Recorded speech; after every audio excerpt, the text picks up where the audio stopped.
The days following the match brought changes to station praxis that nobody expected. Students who had never cared about combat training suddenly wanted to watch the recordings of Day's fights.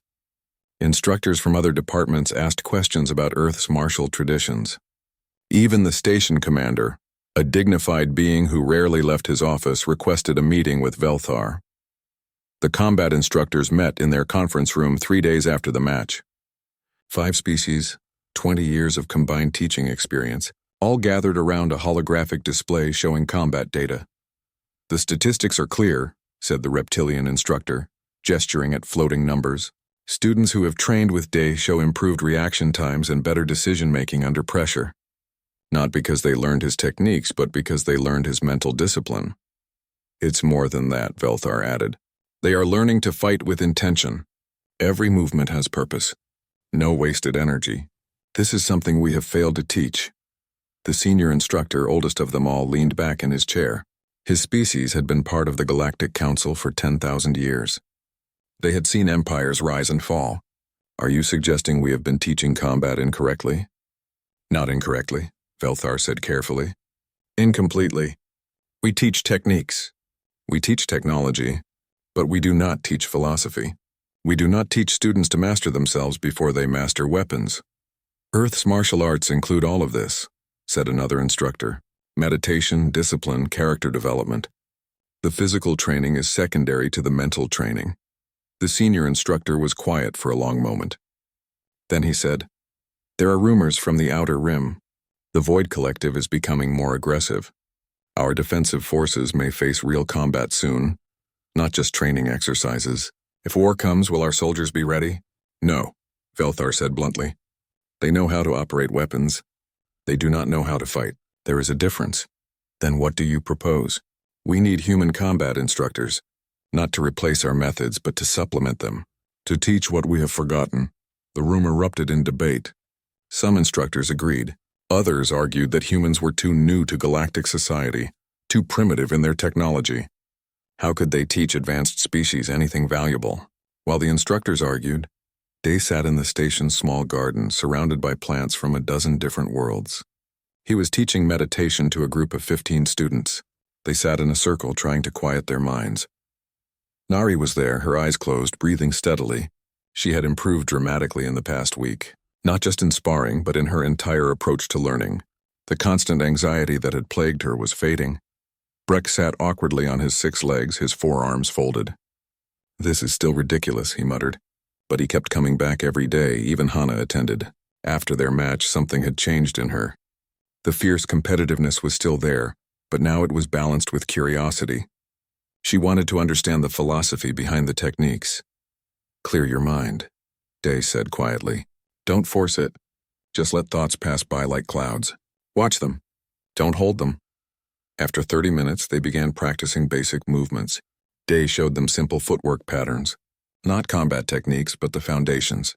How to move with balance, how to shift weight smoothly, how to be aware of space and timing. "These movements look simple," Tay said. "What's the point? My uncle used to say that complexity grows from simplicity. Master the basics and everything else follows naturally. Rush to advanced techniques and your foundation is weak." They practiced for another hour. When they finished, Day noticed someone watching from the garden entrance. It was the station commander, a tall being with pale blue skin and 6 eyes arranged in a circle around his head. "Continue practicing," Day told the students. "Focus on the footwork pattern we learned today." He walked to the commander and bowed slightly, showing respect. "You are the human student who defeated our best fighter," the commander said. His voice was deep and measured. "I am Day, sir. Walk with me." They left the garden and moved through the station's corridors. The commander didn't speak for several minutes. Finally, he said, "I have received communication from the Galactic Defense Force. They want to recruit you as a combat instructor. They offer high pay, advanced rank, access to the best facilities in council space." Day was quiet. "This is a great honor," the commander continued. "Many beings train their entire lives hoping for such an opportunity. You are 15 years old and already you receive offers that adults dream about. What would they want me to teach?" Day asked. "Your fighting style, your mental discipline, the human way of combat that has proven so effective. To train soldiers for war." "Yes." There are threats to council space. The Void Collective grows bolder. We need warriors who can think clearly in chaos, who can fight with more than just technology. They reached an observation deck. Through the large window, Earth was visible as a small blue sphere among the stars. "What will you tell them?" the commander asked. Day looked at his home planet. "My uncle ran a martial arts school on Earth for 40 years. He taught hundreds of students. He preserved traditions that stretched back centuries. When he died, the school closed. Nobody wanted to take over. Modern Earth doesn't value these old teachings anymore. They think ancient combat arts are useless in a world of technology. But they are not useless. You have proven that. My uncle's school is abandoned now. His dojo sits empty. The weapons hang on walls gathering dust. The training equipment is packed away. Everything he built, everything he preserved is being forgotten.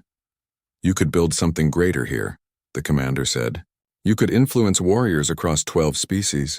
Your uncle's teachings would spread throughout council space." Day shook his head slowly. "Spreading the teachings doesn't matter if the source dies. My uncle's dojo represents 8 generations of masters. If it disappears, that connection is broken. The history is lost. Future students might learn the techniques, but they won't understand where they came from, why they matter. So you will refuse the offer?" "Yes, sir." The commander was quiet for a long time.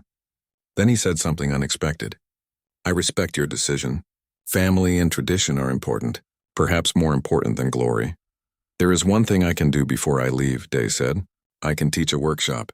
Not combat techniques, but the philosophy behind them. Any student who wants to learn can attend. They won't become masters in a few weeks, but they can learn the principles, how to approach training with the right mindset, how to develop discipline and mental clarity. The instructors would appreciate that. And I'll make recordings, explanations of the basic concepts. Other humans might come to this academy in the future. They can continue what I start." The commander nodded his head in his species sign of approval. "You think beyond yourself. That is rare in one so young." That evening, Day sent a message to his family on Earth. He told them about his decision to come home, about his plan to reopen his uncle's school. It would be difficult. Most people wouldn't understand why ancient sword training mattered, but Day knew it did matter. Not because swords were the best weapons, they weren't, but because the discipline, the philosophy, the character development that came with traditional training created better people. Stronger minds, clearer spirits. His younger cousin Jiho replied within an hour. "I'll help. I've been studying Uncle's old teaching notes. Together we can make it work." Over the next 2 weeks, Day ran his voluntary workshop. 50 students signed up initially. By the end, over 100 attended, including several instructors. He taught them about Mushin, the state of no mind where instinct and training merge. About Zanshin, continuous awareness even after an action ends. About Mai, the precise distance where engagement becomes possible. He showed them meditation techniques, breathing exercises, the importance of daily practice over long, sporadic training sessions. Hana attended every session. On the last day, she approached Day with unexpected news. "I've applied for Earth Cultural Exchange," she said. "Specifically, I want to study at traditional martial arts schools, to learn what you've been trying to teach us properly." "From the source," Day smiled. "You'll be welcome. I'm reopening my uncle's dojo when I return. You can train there if you want." "I was hoping you'd say that." She hesitated. "I need to tell you something. When we fought, when you beat me, I was angry at first. I thought you'd proven that I wasted 2 years learning the wrong things. But I was wrong. You showed me that there are different ways to be strong. Your way doesn't make mine wrong. It just makes both of us more complete." "That's what my uncle believed," Day said. "No single style has all the answers. Every tradition has wisdom to offer. We should learn from each other." Belthar organized a farewell gathering in the training hall. Students from every species attended. They had prepared gifts, traditional items from their home worlds. Brett gave Day a core meditation stone, used by warriors before battle. Nari presented a handwritten book containing all the notes she had taken during his workshop. "So you don't forget what you taught us," she said quietly. When Velthar approached, he carried something wrapped in cloth. He unwrapped it to reveal a Kryn ceremonial blade, ancient and honored. "This is too valuable," Day protested. "It is a gift between teachers." Tomorrow he would step onto the training floor and do what his uncle had taught him. The arena was full. Every seat in the observation gallery held a student or instructor. Beings from 12 different species crowded together to watch two humans fight. Some had placed bets. Others came out of curiosity. A few, like Velthar and the senior combat instructors, came because they knew this match meant something larger than personal victory. The arena floor had been marked with a white circle, 10 meters across. Outside that circle meant defeat. 3 judges sat at different angles, ready to score points and declare winners. But everyone knew this match wouldn't go to points. One fighter would clearly win, or neither would. Day entered from the east door. He wore simple training clothes, dark gray with no decoration. The longsword hung at his side in its wooden scabbard. He walked to the center of the circle with calm steps. His face showed no emotion. His breathing was steady. When he reached his starting position, he stood completely still. Eyes closed, one hand resting on the sword's grip. He looked like a statue. Hana entered from the west door. She wore the same training clothes, but hers had small badges showing her rank and achievements. 2 years of dedication displayed on her chest. She carried her plasma saber in one hand, deactivated. Her steps were quick and confident. She reached her starting position and immediately began stretching, loosening her shoulders, rolling her neck, staying warm and ready. She looked at Day, standing perfectly still, and felt a moment of doubt. Then she pushed it away. She had trained for this. She was ready. Velthar stood at the edge of the circle. His voice carried through the arena. This is a formal challenge match. Rules are simple. First to score 3 clear hits wins. Stepping outside the circle counts as a hit against you. Intentionally causing injury results in immediate disqualification. He paused, looking at both fighters. This match represents more than personal skill. You fight for different philosophies. Traditional versus modern. Ancient versus advanced. But remember, you are both human. Both warriors. Both deserving of respect. His 4 eyes swept the crowd. Let all who watch remember that combat is not about destroying your opponent. It is about testing yourself. Velthar raised one hand. Fighters, are you ready? Hana activated her plasma saber. The blade hummed to life, glowing brilliant blue. She moved into a guard position, saber held at chest level, knees bent, ready to move in any direction. Day opened his eyes. Slowly, with careful precision, he drew the longsword from its scabbard. The steel sang as it left the wood. He held it in both hands, the point aimed slightly downward. His stance was relaxed but balanced. Begin, Velthar said. For 5 seconds, neither fighter moved. Hana circled slowly to the left, studying Day. She had watched his matches dozens of times. She knew he preferred to defend first, wait for mistakes, then counter. She wouldn't give him that opportunity. She would control the pace, force him to react. She lunged forward with a fast thrust aimed at Day's chest. It was a test, quick and controlled. Day's sword moved in a small circle, deflecting the plasma blade to the side. He didn't commit to a counterattack, just defense. Hana immediately followed with a cut toward his leg. Day stepped back, the sword moving to intercept. Again, no counter. She tried a combination she had practiced specifically for this match. High cut, low cut, thrust. 3 attacks in rapid succession, each from a different angle. Day's sword moved between each attack, redirecting rather than blocking.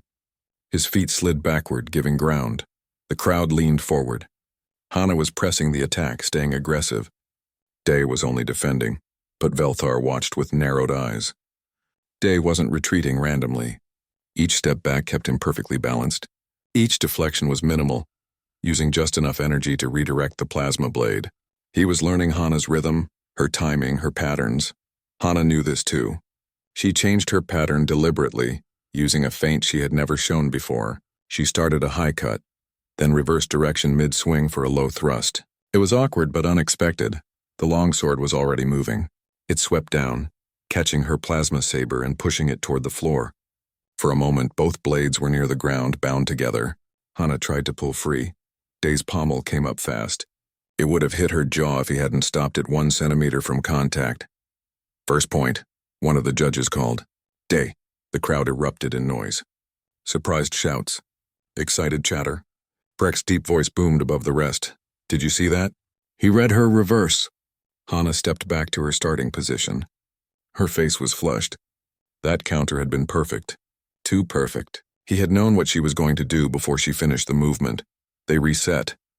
Begin. Velthar said again. This time, Hana didn't circle. She attacked immediately with full speed. Cut, thrust, cut, overhead strike.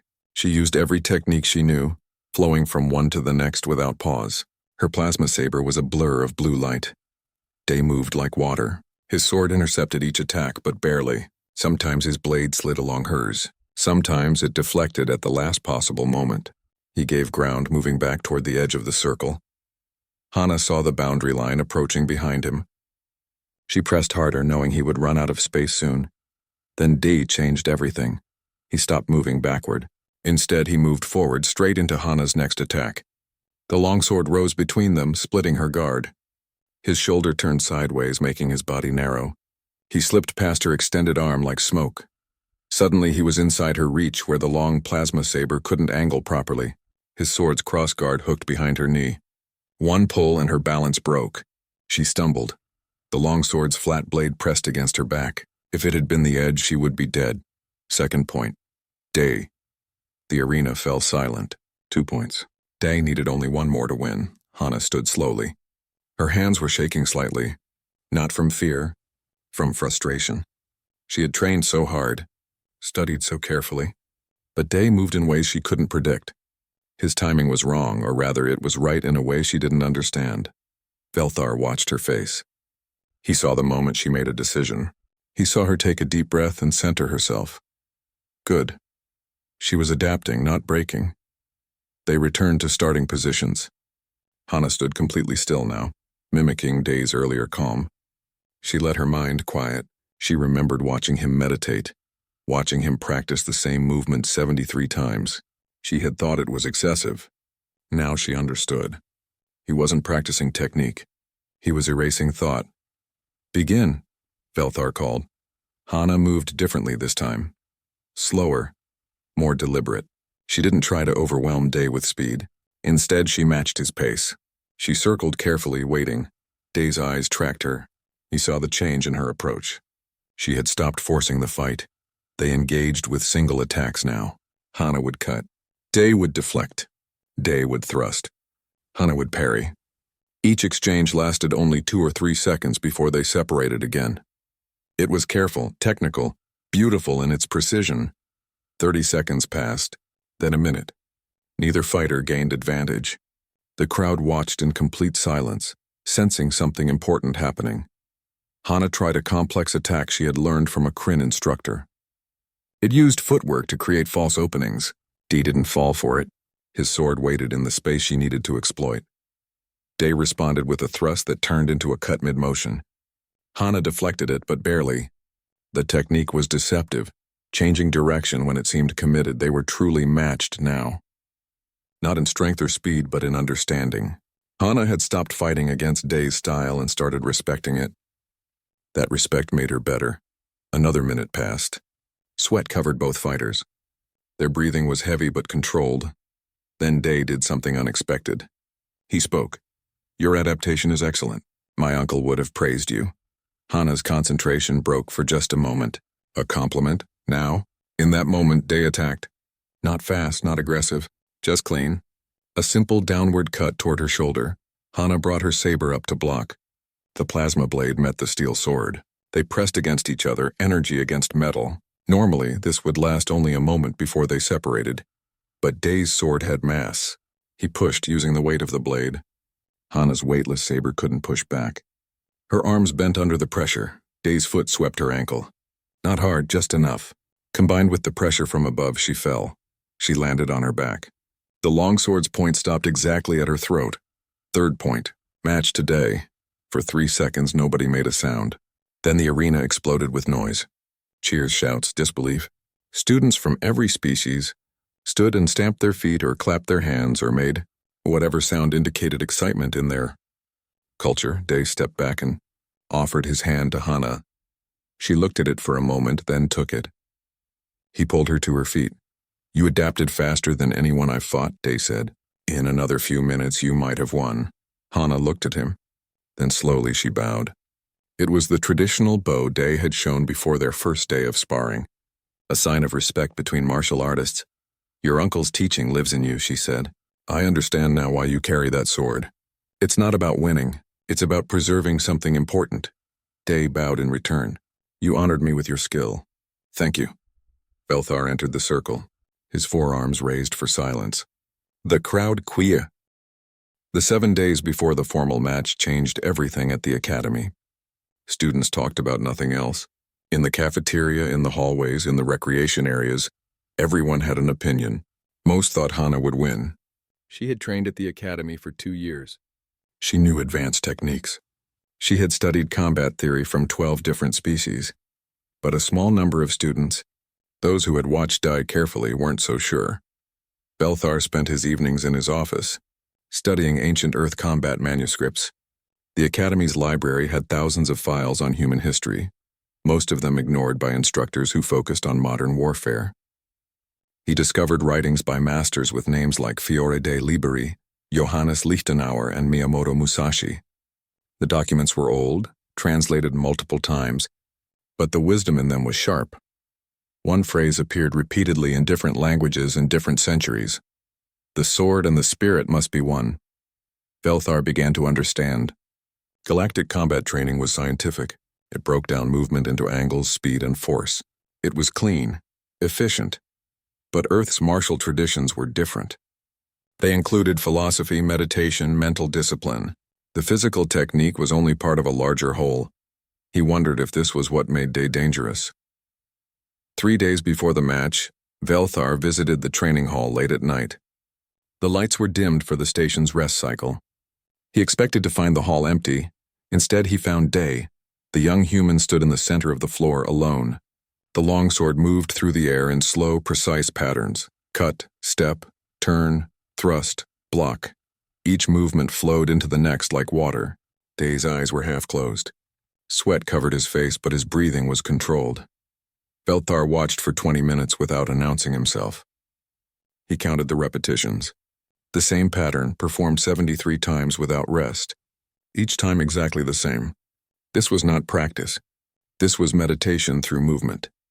When Day finally stopped, Belthar spoke from the shadows. How long do you train each night? Day turned, not startled. 2 hours, sir. My uncle said that daily practice is more important than long practice. Every day without fail, even if only for a short time. You train alone. No partner, no instructor to correct your mistakes. My uncle used to say that the forms teach themselves if you repeat them enough. The body learns what the mind misses. Belthar walked closer. His 4 eyes studied the blade in Day's hands. That sword has been sharpened many times. I can see where the blade was once wider. 400 years of use, sir. My uncle maintained it. Before him, his teacher. Before that, someone else. The sword has been passed down through 8 generations of students. And now it belongs to you. Until I find someone worthy to pass it to, Day said quietly. Belthar nodded. In that moment, he understood something important. Today, the sword was not a weapon. It was a responsibility, a connection to everyone who had held it before. That weight, that history made it more than steel. You know Hana is studying recordings of your matches, Belthar said. Yes, sir. She will adapt. She is intelligent and creative. She will not make the same mistakes as the others. I know, sir. Does that concern you? Day was quiet for a moment. Then he said, My uncle taught me that the outcome of a match is less important than how you approach it. If I fight with a clear mind and honest technique, the result doesn't matter. Belthar tilted his head. You do not fight to win? I fight to honor my uncle's teaching, sir. Winning is just a result of doing that correctly. This answer troubled Belthar, but also impressed him. Most students fought for victory, for rank, for reputation. Day fought for something else entirely. Meanwhile, Hana trained with single-minded focus. She ran simulations against different sword styles in the Academy's combat computer. She studied ancient Earth weapons, learning about range, weight, and momentum. She discovered that plasma sabers had one critical weakness. They had no mass. They couldn't be used to bind an opponent's blade or control it through pressure. Physical swords could. Hana began practicing with weighted training rods, trying to understand how mass affected technique. She asked Yuri and the others about the exact moments they lost today. She built a mental map of his patterns, his preferences, his timing. She also did something else. She researched Day's background. Earth records showed that his uncle had been a master instructor at a traditional martial arts school in South Korea. The school was old, founded over 200 years ago. His uncle had studied there since childhood, eventually becoming the head instructor. He had taught hundreds of students over 40 years. Then, 1 year ago, he had died. Heart failure during a demonstration. The school closed 6 months later. Not enough students, not enough funding. The modern world had little use for sword training. D had been his uncle's last student. Hana felt a pang of understanding. D wasn't just fighting for himself. He was fighting for a tradition that was dying. Every match was a statement. This knowledge matters, this wisdom has value. The old ways should not be forgotten. 2 days before the match, Nari began joining Day for his early morning meditation sessions. She sat across from him in the training hall, trying to quiet her mind like he had shown her. It was harder than any physical training she had done. "My thoughts keep racing," she said after 10 minutes of fidgeting. "That's normal," Day replied without opening his eyes. "Don't try to stop your thoughts. Just watch them pass like clouds. Don't hold on to them," Nari tried. After a while, something shifted. The constant noise in her mind became quieter. Not silent, but less demanding. When they sparred afterward, she noticed she was faster. Not because her body moved quicker, but because her mind wasn't cluttered with worry and doubt. "It works?" she said, amazed. "My uncle used to say that we are our own worst opponents. Fear, doubt, anger. These defeat us before the fight even begins. Clear the mind and the body knows what to do."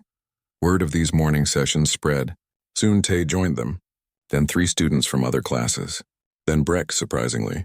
The massive Quar warrior sat awkwardly, his 6 legs folded under him, trying to meditate. "This is ridiculous," Breck grumbled after 5 minutes.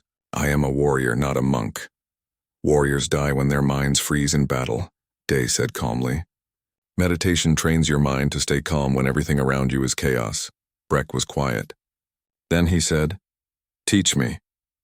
The morning before the match, Velthar called a meeting with the other combat instructors. 5 beings from 5 different species gathered in the conference room. They had all watched Day's training recordings. They all saw something that challenged what they had taught for decades. "The human fights using principles we have forgotten," Velthar said, "or perhaps never learned. His techniques are not more advanced than ours. They are more fundamental, more pure. He defeats opponents through patience," said a reptilian instructor. "He waits for them to make mistakes rather than forcing openings. He uses minimal movement," added another. "No wasted energy. Every action has purpose.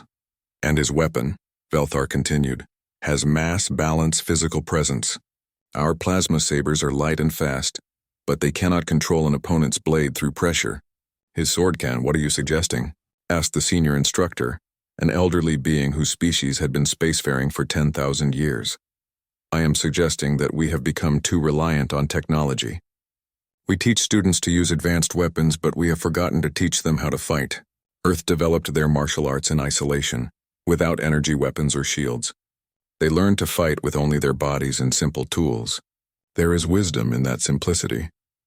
The room was silent for a long moment.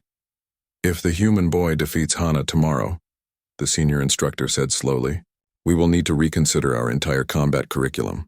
"Yes," Velthar agreed. "That is exactly what I am afraid of, and what I am hoping for." That evening, Day sat in his quarters with his uncle's sword across his lap. He cleaned the blade with careful movements, using oil and soft cloth. The ritual was soothing, meditative. His uncle had taught him that caring for the weapon was part of the training. A message chimed on his data tablet. It was from Hana. "I have studied everything about you. I know your patterns. I know your techniques. Tomorrow I will show you that the old ways cannot compete with modern training, but I respect you for trying." Day read the message twice. Then he sent a simple reply. "I respect your skill. Tomorrow will be an honor, regardless of outcome. May we both fight well." He set the tablet aside and returned to cleaning the blade. The steel glowed in the soft light of his quarters. 400 years old, 8 generations of masters. All of them had faced their own challenges, their own doubts. All of them had persevered. Day thought about his uncle's final words to him, spoken from a hospital bed 2 days before he died. "The sword is not about victory or defeat. It is about character. How you train reveals who you are. How you face challenges shows your spirit. Win or lose tomorrow, let your actions honor all who came before you. Day finished cleaning the blade and slid it into its wooden scabbard. Through his window, the stars were bright and cold. Tomorrow, students from across the academy would gather to watch. They would see a match between two humans, two philosophies, two ways of understanding combat. But today, it was simpler than that. Word spread through station praxis faster than light through a jump gate. The human boy with the ancient sword had defeated Yuri 5 times without losing once. By the next morning, students from other classes were finding excuses to walk past the combat training hall. They wanted to see the primitive weapon that had embarrassed a trained fighter. Day arrived early for the second day of class. He sat in the corner of the hall, the longsword laid across his lap. His eyes were closed. He looked like he was sleeping, but his breathing was too controlled for that. Deep breath in, slow breath out. His uncle had called it meditation. It cleared the mind before training.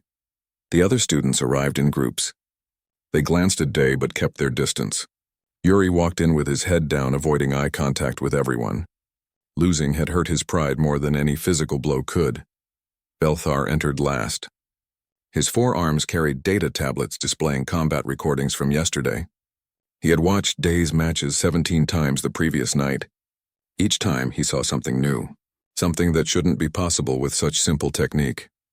Today, Belthar announced, we will have longer sparring sessions. Each match will continue until I see a clear winner or until 3 minutes pass and his eyes found Day. And we will see how our new student handles different opponents. Breck stepped forward before anyone else could volunteer. The core warrior was massive, his 6 legs making him twice as wide as any human. His 4 arms could wield weapons simultaneously. In his species, he was considered young at 20 years old, but he had already won tournaments on 3 different worlds. I will spar with the human, Breck said. His voice sounded like rocks grinding together. Belthar nodded. Excellent. This will be educational for everyone. They moved to the center of the hall.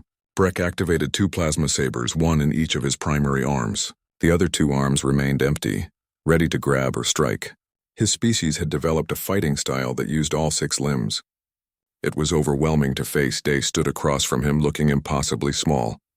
The longsword rested in both hands, point down. He looked relaxed. Too relaxed. Begin, Belthar said. Breck charged. His 6 legs moved like a wave across the floor. Both sabers came at Day from different angles, forcing him to defend high and low at the same time.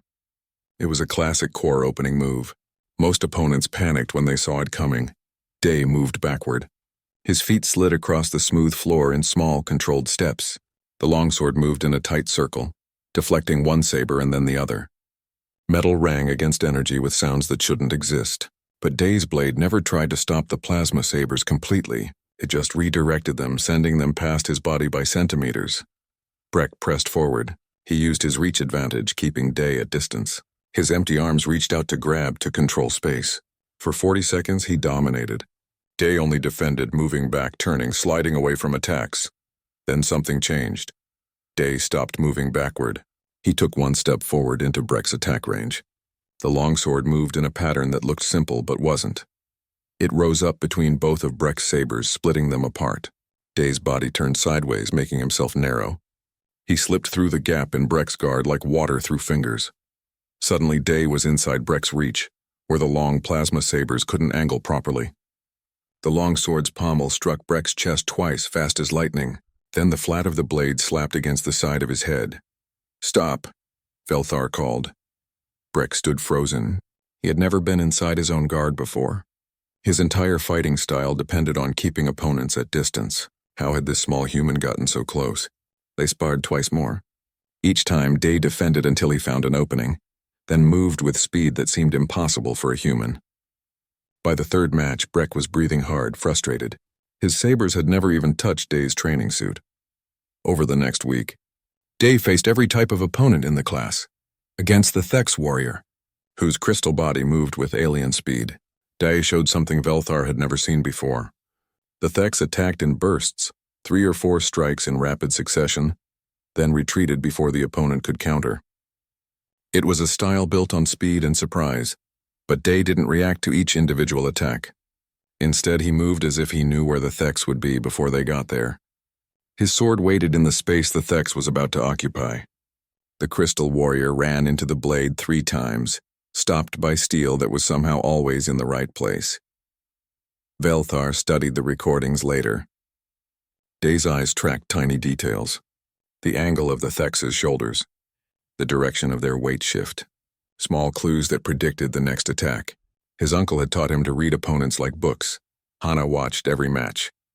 She took notes on her data tablet, recording patterns and techniques. As the top human student, she felt challenged by Day's success. But she was also fascinated. Everything she had learned at the academy told her that plasma sabers were superior. Yet Day was winning with primitive steel. On the 5th day, Velthar arranged a special match. 2 opponents at once. It was Nari, and another human student named Tai. Neither was as skilled as Hana or Yuri, but 2 opponents working together should overwhelm anyone. Dai stood between them in the center of the hall. The longsword was held in a guard position Velthar didn't recognize. The point aimed toward Nari, but Day's eyes tracked both opponents. "Begin," Velthar said. They attacked together, closing in from opposite sides. Dai spun. The longsword moved in a wide arc that forced both attackers to step back or be hit. Before they recovered, Day rushed toward Nari. She raised her saber to defend, but Day's blade never aimed at her. Instead, he angled it toward Tay, forcing the other student to commit to a defense. In that moment, Day was between them, breaking their coordination.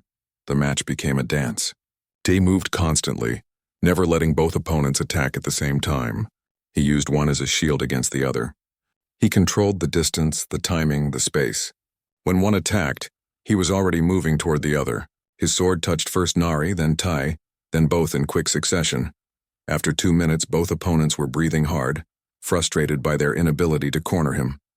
"Stop," Velthar called. "Excellent. This is spatial awareness at its peak." After class, Nari approached Day.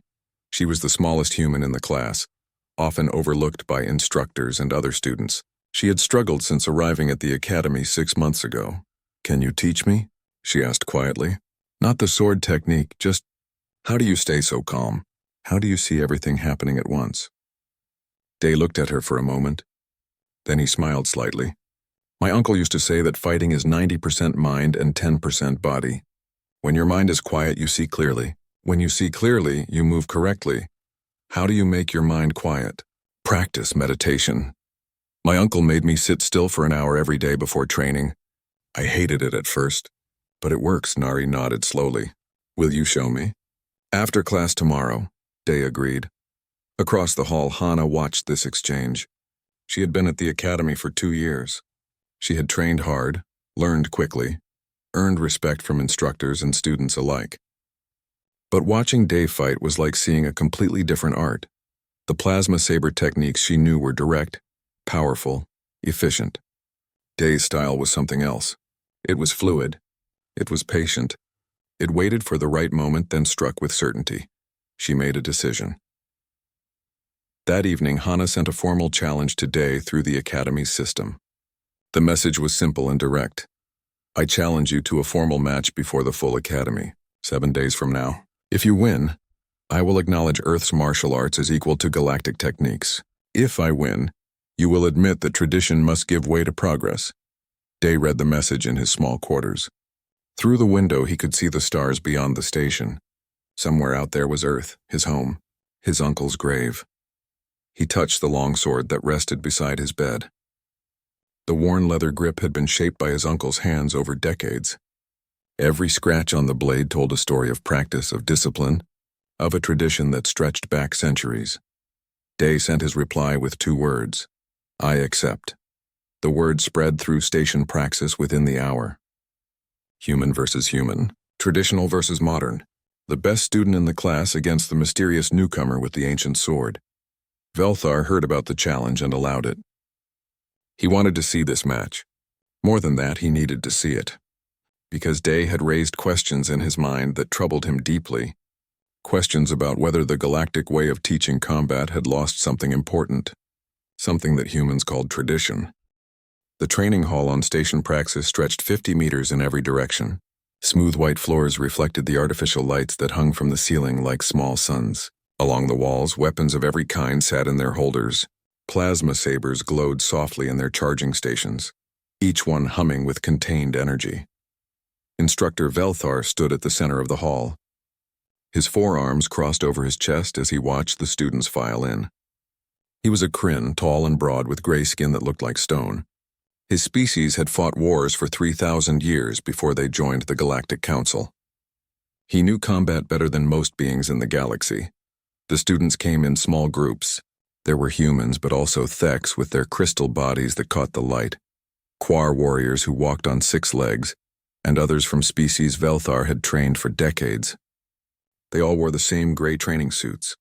They all carried the same weapon, standard plasma sabers, all except one. Day walked into the hall last. He was 15 years old, thin with dark hair that fell over his eyes.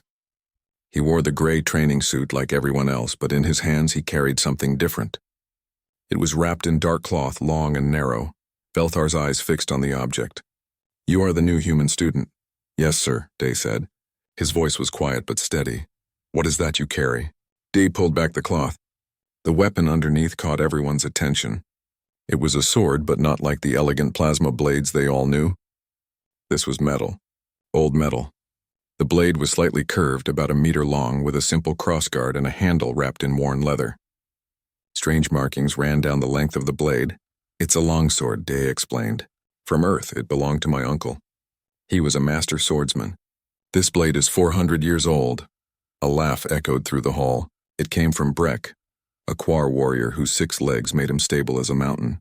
"You brought a museum piece to a combat class?" More laughter followed. Even some of the human students smiled. Hana, who had been at the academy for 2 years, shook her head. She was the best human fighter in the class, fast and precise with her plasma saber. "D, right? You should use the standard equipment. That thing is just steel. It can't compete with energy weapons." Yuri, another human student, nodded in agreement. "I tried using different weapons when I first got here. Trust me, the plasma saber is better. It cuts through almost anything. It's light. It's fast." Velthar held up one hand. The hall went silent. He walked toward Day, his heavy footsteps echoing. He looked down at the ancient sword with all 4 of his eyes. "You wish to use this in sparring?" "Yes, sir. It is primitive. It is heavy. It will put you at a disadvantage." "I understand, sir." Velthar tilted his head. In his long years of teaching, he had seen many young warriors arrive with pride that needed to be broken down before they could truly learn. Perhaps this human boy needed the same lesson. A quick defeat would teach him the value of proper equipment. "Very well," Velthar said. "You may use your uncle's sword. But when you lose your first match, you will switch to a standard saber. Agreed?" "Agreed, sir." Velthar stepped back to the center of the hall. "Today we practice basic combat forms. Pair up, we will have several short matches. I want to see your footwork, your guard positions, your timing." The students moved quickly, finding partners. Hana paired with another human girl named Nari, who was smaller and less confident. Breck found another Quar to spar with. The Thek student, whose name was difficult for humans to pronounce, paired with a reptilian warrior from the outer colonies. Velthar pointed at Day. "You will spar with Yuri. Let us see what your ancient weapon can do." Yuri walked to the center of the training floor. He activated his plasma saber. The blade sprang to life with a soft hum, glowing blue-white. It cast strange shadows on his face. He moved into a standard ready position, the saber held at a 45-degree angle across his body. Day stepped forward. He held the longsword in both hands, the point aimed slightly down and to the side. His stance was different from anything taught at the academy. His feet were closer together. His weight was balanced in a way that looked almost casual. "Begin," Velthar said. Yuri moved first. He had trained at the academy for over a year. He knew 17 different attack patterns. He started with a simple one, a diagonal cut from high to low. Fast but not too fast. He wanted to test Day's reaction time first. The ancient sword moved. It happened so quickly that several students missed it. Day's blade swept up in a tight arc. It didn't meet Yuri's plasma saber head-on. Instead, it seemed to slide around it, deflecting the energy blade to the side. In the same motion, Day stepped forward. His foot moved inside Yuri's stance. His sword continued its path, and suddenly the flat of the blade was pressed against Yuri's chest. If it had been the edge, Yuri would have been cut from shoulder to hip. "Stop." Velthar said. The hall was completely silent. Yuri looked down at the sword against his chest. He had barely seen it move. One moment he was attacking, confident and controlled. The next moment he was defeated. 8 seconds had passed. Again, Velthar ordered. They reset. Yuri was more careful this time. He knew Day was faster than expected. He used a different pattern, a feint followed by a low thrust, which was one of his best techniques. Day's sword moved again. This time it swept down, catching Yuri's saber near the hilt and pushing it toward the floor. Day's body turned, flowing like water around Yuri's extended arm. The pommel of the longsword tapped the back of Yuri's head. Another killing blow. Stop, Velthar said again. His voice was different now. There was no more amusement in it. There was only intense focus. They sparred 3 more times. Each time Day won in under 15 seconds.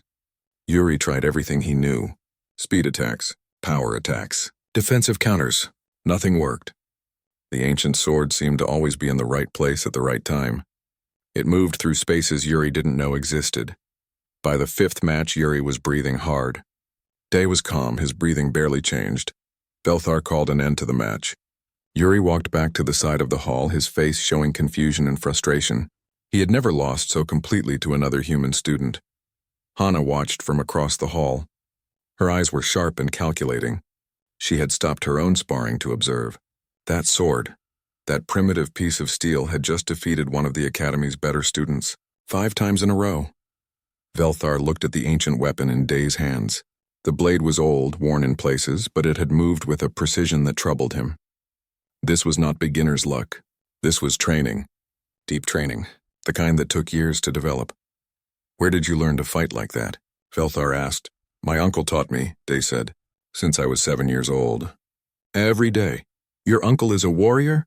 He was, Day said quietly. He died last year. Velthar nodded slowly. In his species, weapons were often passed from teacher to student when the teacher died. It was a sacred thing. Around the hall, the other students whispered among themselves. The human boy with the primitive sword had just changed something. They didn't know what yet, but they could feel it. Velthar raised his voice. Continue sparring. I want to see more. But his eyes never left Day and the ancient longsword that had just proven itself sharper than anyone expected.